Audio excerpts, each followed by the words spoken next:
हजारों की संख्या में फालतू में बाजार में बेची जा रही हैं। तो आप बोलेंगे हम क्या कर सकते हैं।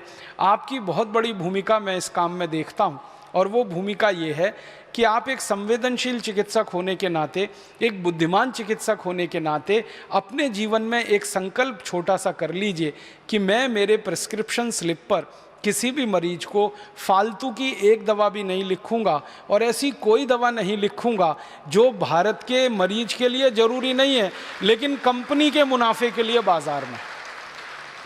अगर आप इतना सा एक छोटा काम कर देंगे तो इस भारत देश के लोगों का हजारों करोड़ रुपए बच जाएगा। लोगों का तो बच ही जाएगा, वो भारत देश के लोगों की जिंदगी भी बचाएगा, उनका जीवन बचाएगा।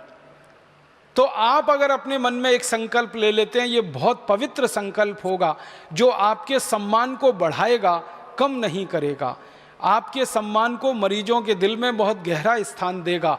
आप उनके दिल में हमेशा के लिए बैठ जाएंगे अगर एक छोटा सा काम आप कर लें। मैं आपको एक उदाहरण देके इस बात को कहूँगा।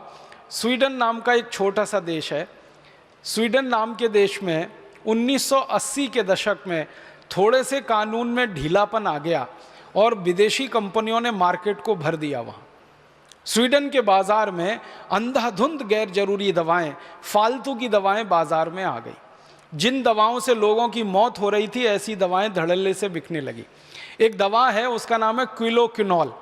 ये जो है सबसे ज़्यादा 1980 के दशक में स्वीडन और आसपास के देशों में बेची जा रही थी, और एक बहुत बड़ी विदेशी कंपनी इस दवा के धंधे में लगी हुई थी।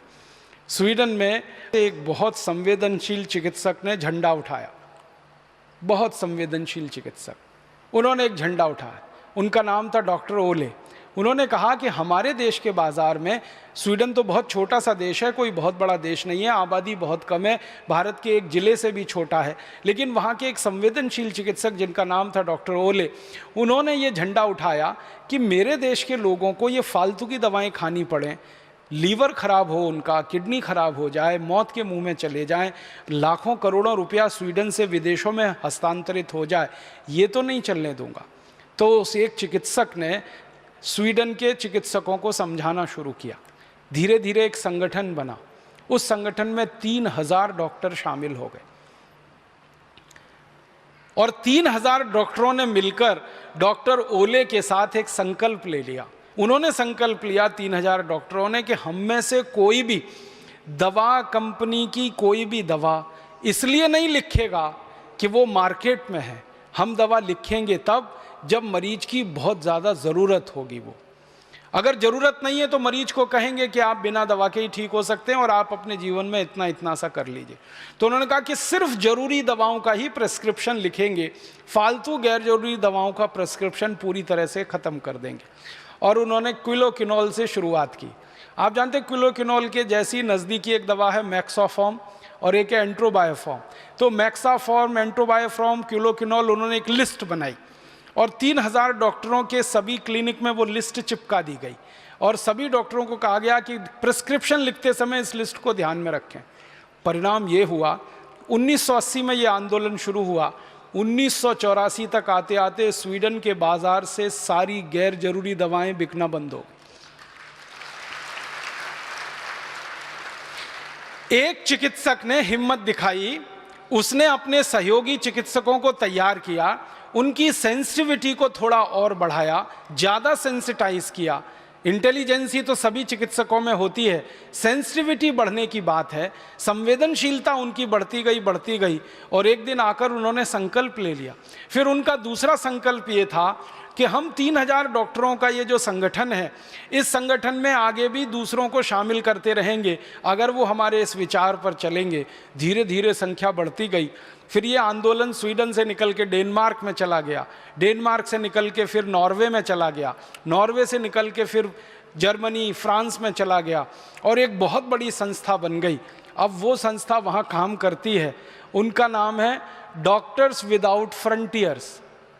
और वो मिलके पूरे के पूरे यूरोप के ये नॉर्डिक कंट्रीज़ जो कहे जाते हैं, इनमें एक ही अभियान चला रहे हैं और उसमें पूरे सफल हैं कि एक भी फालतू की गैर जरूरी दवा और ख़तरनाक दवा उनके बाज़ार में बिक नहीं सकती, क्योंकि उसका वो प्रिस्क्रिप्शन करते नहीं हैं। सारी दवा कंपनियां उन डॉक्टरों को लालच दे के परेशान हो चुकी हैं, बहला फुसला के परेशान हो चुकी हैं, लेकिन वो डॉक्टर झुकते नहीं हैं। उनकी इज्जत, उनका सम्मान वहाँ के मरीजों में दिन प्रतिदिन बढ़ा है।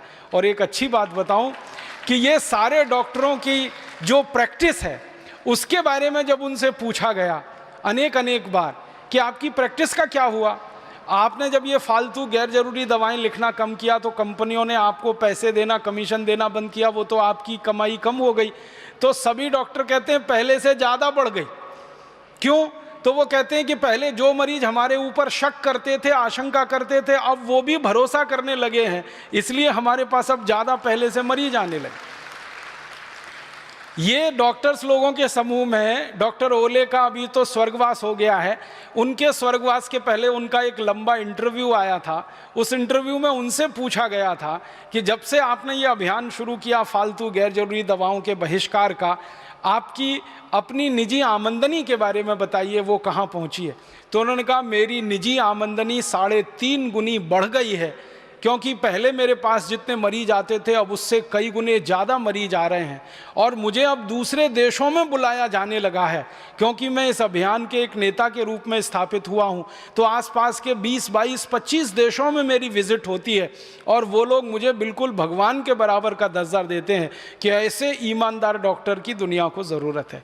मेरा आपसे एक निवेदन है कि स्वीडन में डॉक्टर ओले हो सकते हैं, तो भारत में भी ऐसे सैकड़ों, हज़ारों, लाखों डॉक्टर ओले हो सकते हैं, क्योंकि हम भी वैसे ही हैं जैसे वो हैं। हमारी संवेदनशीलता भी उतनी ही है जितनी उनकी है, हमारी बुद्धिमत्ता, इंटेलिजेंसी भी उतनी है जितनी उनकी है। बस हमको एक दिशा लेकर काम में लग जाने की ज़रूरत है, बाकी तो सब पीछे पीछे चल पड़ेगा। तो आज आप सब चिकित्सक बंधुओं से, बहनों से मैं एक ही निवेदन करना चाहता हूं कि आप अपने जीवन में एक छोटी सी शुरुआत करिए, और वो शुरुआत